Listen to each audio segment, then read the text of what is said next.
Dans la Bible, l'histoire a un commencement, une progression et une fin. Depuis le début de cette histoire, Dieu intervient à travers les patriarches et les prophètes de l'Ancienne Alliance et par Jésus dans la Nouvelle Alliance.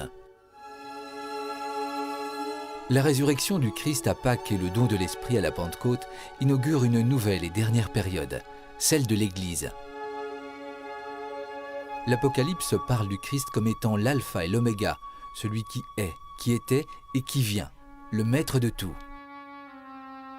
Cela signifie que par sa vie, ses gestes et ses paroles, Jésus récapitule l'histoire et le sens de celle-ci. L'Église est pleinement orientée vers l'achèvement de l'œuvre du Christ.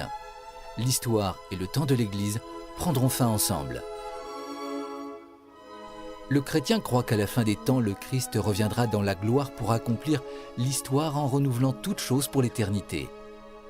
L'auteur de l'Apocalypse raconte la vision qu'il a de la cité de Dieu à venir, de la Jérusalem céleste. « Je vis un ciel nouveau, une terre nouvelle, car le premier ciel et la première terre ont disparu, et de mer, il n'y en a plus.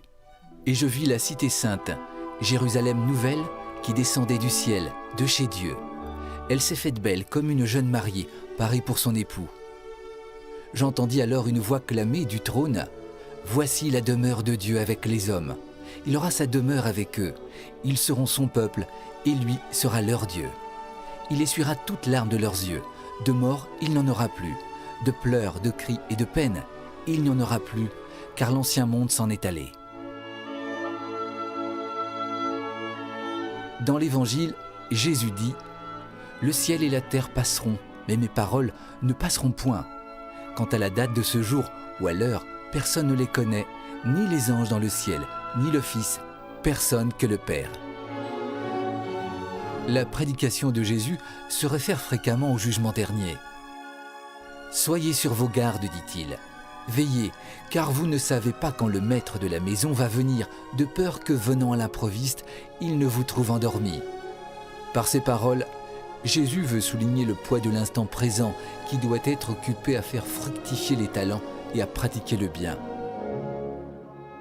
Comme le jour de la fin des temps, le dimanche est de la même façon appelé jour du Seigneur. Chaque dimanche rappelle la victoire de la résurrection et annonce le retour du Seigneur dans sa gloire. Il nous introduit dès maintenant dans le royaume de Dieu. Par le baptême, l'espérance du salut et la puissance de la résurrection sont déjà présents en nous.